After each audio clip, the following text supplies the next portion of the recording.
Hey, it's Melissa, and I'm sure like me and the rest of the world, you're watching this unspeakable nightmare of these 4 senseless murders of these Idaho college students unravel right before our eyes, and Bryan Kohberger is front and center. And hang with me till the end because I've done a lot of research on this, and I've got some resources for you to go through to not only protect yourself, but maybe somebody that you love. Now, I don't know about you, but after he was arrested, and I started watching these interviews of people who knew him, neighbors, classmates, professors.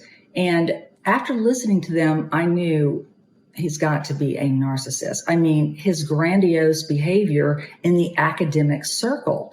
I mean, one of his classmates said that he literally interrupted, talked over, and corrected the renowned professor, Catherine Ransland. I mean, this woman has spent her entire career in the criminology space and has studied serial killers, profilers. She even wrote the autobiography of BTK Killer. I mean, she spent 10 years phone interviewing this guy. So I'm pretty sure she knew a lot more than he did. But it was that whole superiority. I am smarter than you. Just having that personality of being superior to everyone. In fact, his classmates said he was a assistant student teacher, and he was extremely harsh and critical when grading them. Another sign of I'm smarter than you.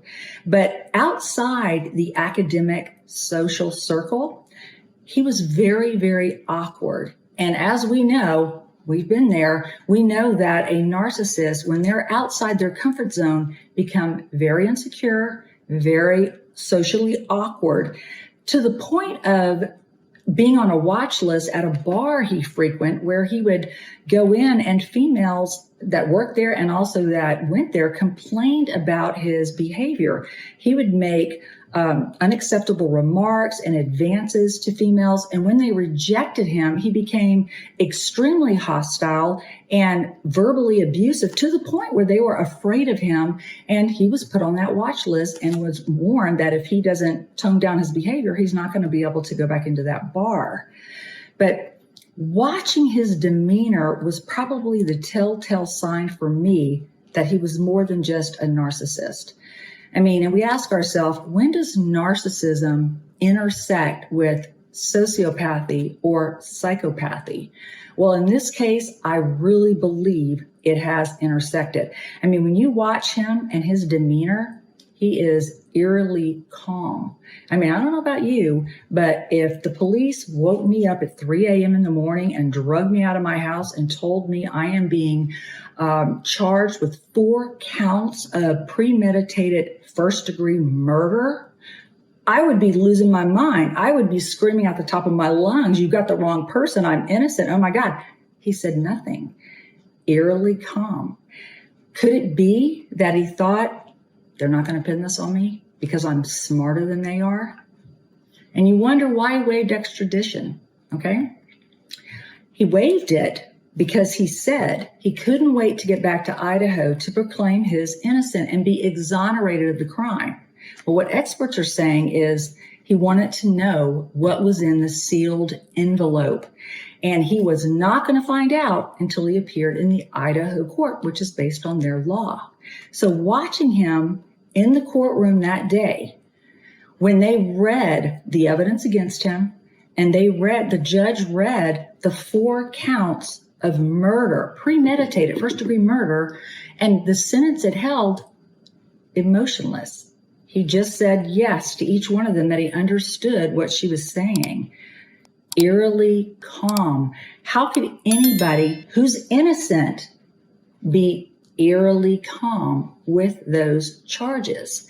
So when you're talking about narcissism, which we've all been there, and it is a horrific disorder in its own, but when it's accompanied with sociopathy and psychopathy, you get into a whole different arena. Like my ex-narc had sociopathic tendencies, which means, yes, he would erupt in a rage. He was emotional. He was compulsive, and he was violent. And he didn't care that he hurt me or he hurt other people. He would react in an emotional rage and outburst And if it meant violence, then so be it. He didn't care, but he knew what he was doing was wrong. Very compulsive, very, very, very emotionally driven rage. A psychopath is just the opposite. They're very calm. They're very calculating. They're very premeditated with what they're going to do. And that is what they're saying about him. They're saying this crime was premeditated and that there was a target. They're saying from June into November, he visited that place of residence 12 times. And he even went back the day after the murders. Now think about it. We've all seen serial killers. They visit the place of the crime, one, to check out their handiwork, and two, to see what is going on. What is the buzz? What do they know? He was there the day after. And one of the, probably the most eerie thing that came out of this sealed document was that one of the roommates actually came face to face with him right after he committed these brutal crimes. And he looked her right in the eye and walked away. He was in no hurry. He wasn't in a panic. He still had the knife, but she wasn't part of his premeditated plan. So that in itself is very, very scary. But experts say they don't waver. They're not compulsive. And as promised, the resources I mentioned at the beginning of the video are in the link below. One is the 20 characteristics of a psychopath. Very dangerous individual, obviously. Take a copy of it, read through it. Some of those things really, really shocked me. And also, if you're not even sure you're with a narcissist, but you know something is not right in the relationship that you're in, I also included the 12 common traits of a narcissist. So grab that copy as well. Take a look at it because without the knowledge, there's no way you would know. I'm sure nobody knows that Bryan Kohberger, if he is convicted, is a psychopath. But that's what he would have had to be in order to commit this crime. So take care of yourself, and I hope to see you on my next video.